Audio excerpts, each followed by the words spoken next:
always loomed large in legends of the deep: Leviathan. It's the symbol of pure, chaotic power hiding just beneath the waves.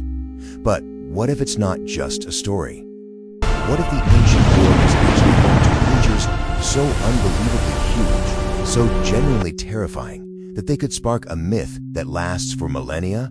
Well, today we're going to peel back that curtain between myth and, actual science to find the real-life contenders for the title of Leviathan. So, here's our game plan. We're going to start with the legend itself. Then we'll ask that big question: could these monsters be real? From there, we'll meet our two incredible prehistoric candidates: a whale of epic proportions and a sea serpent that is pure nightmare fuel. And then we'll see how the real history of our planet is often way more mind-blowing than any myth.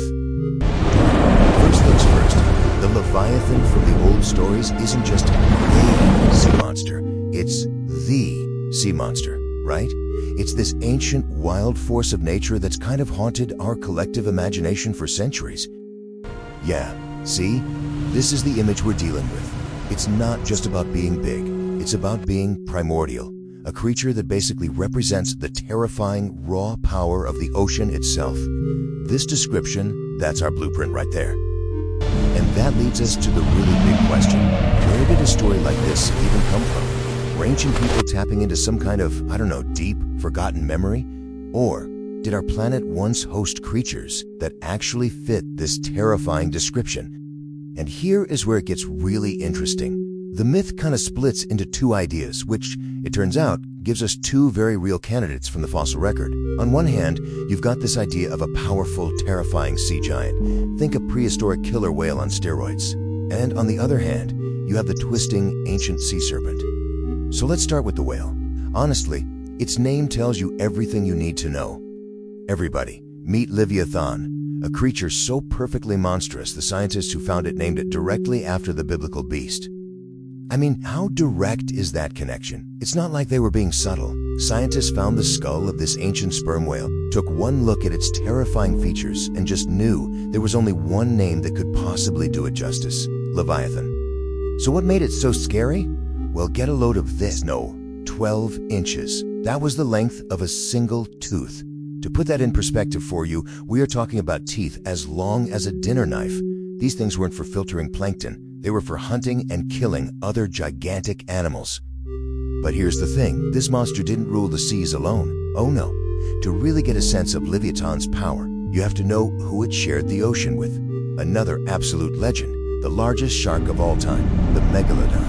Those ancient seas were a serious battle band of titans. Okay, let's shift gears to our second contender, which really builds out the other side of the Leviathan myth.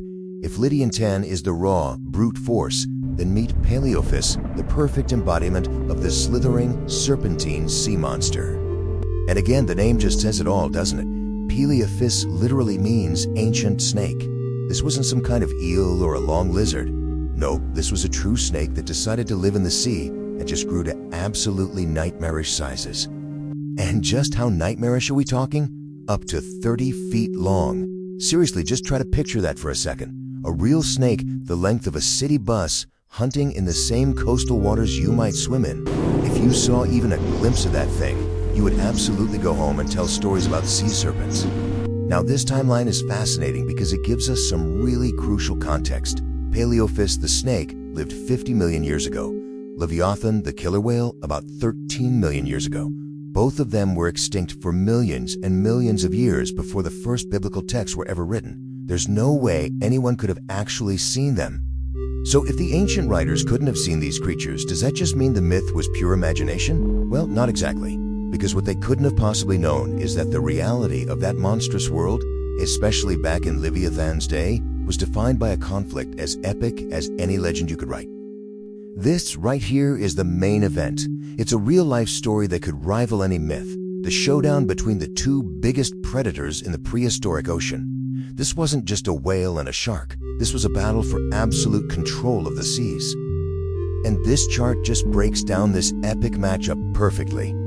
On one side, you've got Livyatan with those massive railroad-spiked teeth built for grabbing and crushing bone. And on the other, you've got Megalodon with rows and rows of serrated teeth designed to just shear through flesh. Two totally different killing machines, both at the absolute top of the food chain, fighting over the same territory. So, what's the bottom line here? The Age of Monsters, it wasn't a fantasy, it was real. Our planet was home to a killer whale literally named Leviathan and a sea serpent straight out of a horror movie.